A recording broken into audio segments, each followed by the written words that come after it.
If I divide this by the 4 years per annum, the return is about 26%, which is very, very high, right?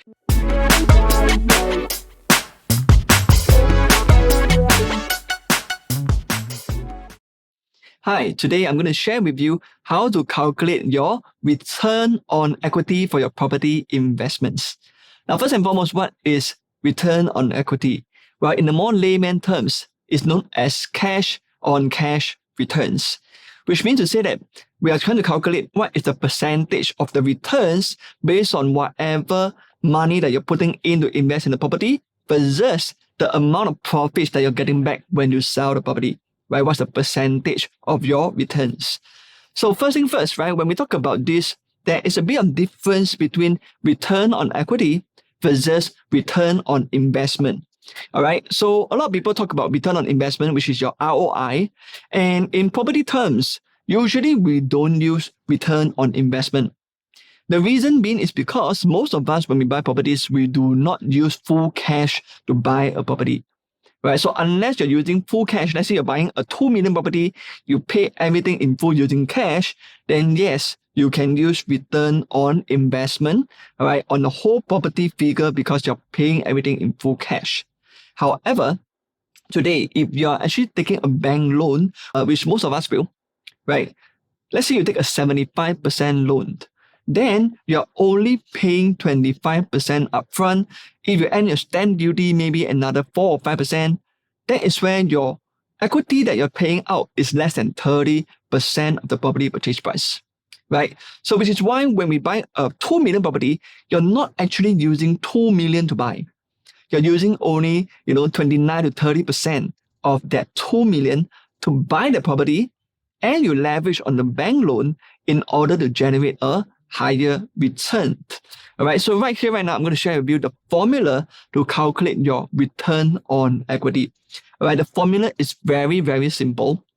All you need to do is just to use your profit, right, your net profit when you sell the property, divided by the amount of cash and CPF that you put up front, be it in your down payment, your installments, all right, your loan interest that you have serviced, the total outlay, multiply by 100%.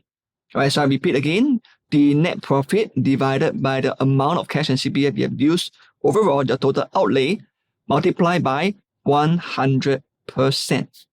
Right, so right here, right now, I'm going to show you guys a case study whereby I noticed that this is a super high ROE, return of equity, right? Super high ROE for this particular development. And this development is called Sterling Residences. You might know this in Queenstown. So this actually previously was a new launch. And right here, right now, I'm going to look at this unit that is only 980 square feet in size. Right, back in 2018, right, this buyer bought from a developer at a PSF of 1,723 PSF, 1,723 PSF, right? And for this size of 980 square feet, it's not a huge unit. It's a compact 3-bedroom. When I say compact 3-bedroom, means that it's those 3-bedroom types that do not have a yard area, do not have a storeroom. All right, it's just a kitchen with no yard at the back.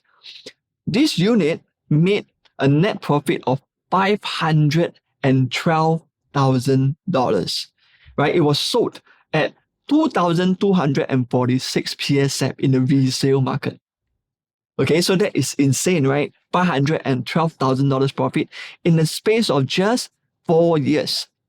So today, let's use this as a case study and calculate what is the return on equity for this. So what you have to do here, first and foremost, right, just to share with you guys, we have to calculate how much is the estimated down payment that this buyer had put in to purchase this property. So this unit was purchased at $1.688 million. $1.688 million, right? So the formula, if you use 1.688 million, I'm using my phone to calculate and show you guys now, right? 1.688 million, if you multiply by 29%, back then, right, that was the stamp duty based on 4% minus 15,400. So what I do here is 1.688. I multiply by 29% minus 15,400. You should get an answer of 474,000, right? 474,120 to be exact.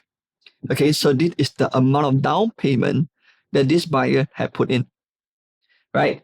So of course, if you calculate, right, based on this, the profit of 512,000, I divide by 474,000, and I multiply by 100, I should get 107%. 107%. That is the return on equity in 4 years. If I divide this by the 4 years per annum, the return is about 26%, which is very, very high, right? For a property investment to generate 26% year on year, within 4 years, 107% overall return on equity. This is a very, very good return on equity. Okay, so in terms of this, of course, some of you may say that, hey, I haven't included in like the loan interest and whatnot. Now, today, if you buy a new launch, good news is that in terms of that, you're using progressive payment scheme, whereby your interest payment is not a full interest payment compared to a resale property. Right? If you pay a resale money installment, you're paying the full installment every single month. Versus new launch, you're not paying full, you're paying partial installment because the whole installment is staggered across based on the construction phase, right? The construction progress of the new launch. So let's say, for example, right, if you buy from day one launch, the whole foundation takes about 12 months to complete. So for the first 12 months, you do not have to pay a single cent of installment. That in itself already saves you a lot of interest, right? So let's assume that for this Sterling Residences case, right, this buyer sold it after TOP, right? The total amount of interest that he or she would have paid would be roughly in the region of around $30,000 to $40,000 only. So even if you add in that to the outlay, right, your return of equity on this development is still around 100% return on equity, which is very, very high. Of course, I'm not saying that every single development will be like this, but clearly for this one, even though it's a 99 years new launch, right? But that is where in terms of it is still a very promising result.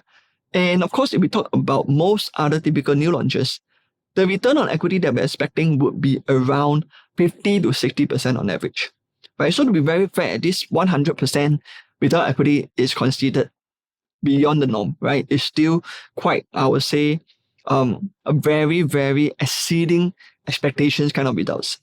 Okay, so let's not expect 100% return on every single new launch, right? But the average that we can expect is still on average around 50 to 60%, some maybe 40%. So if you divide 40% across 4 years, you're still gaining at least 10% per annum, which is still a very, very good return for an investment product, right? Because most other investment out there, probably if you get like maybe 3%, 4%, you'll be very happy already, right? So can you imagine 10% or more? And in this case, this property that I've highlighted here, 26, 27% per annum, right? That is totally insane. Okay, so of course, there's many reasons why, like when it comes to property investments, we are able to get so high returns. But I think there's a lot of factors that we must look into first before we can determine if a property is able to fetch you this kind of return on equity. But of course, that is another topic for another day, which I'll cover in my future videos. All right, so right here, right now, today, what have you just learned? You have just learned how to calculate your own return on equity for your property investments. All right, so that is all for today. If you like today's content, of course, don't forget to like this video, comment in the comment section below if you have learned anything good today. And of course, you can share with me what more do you want to learn from my videos as well. Feel free to comment. And of course, most importantly, don't forget to subscribe to my channel and click on the notification bell to be notified of my latest contents. All right, so that is all for today's episode, and I look forward to see you again in my next show. See you.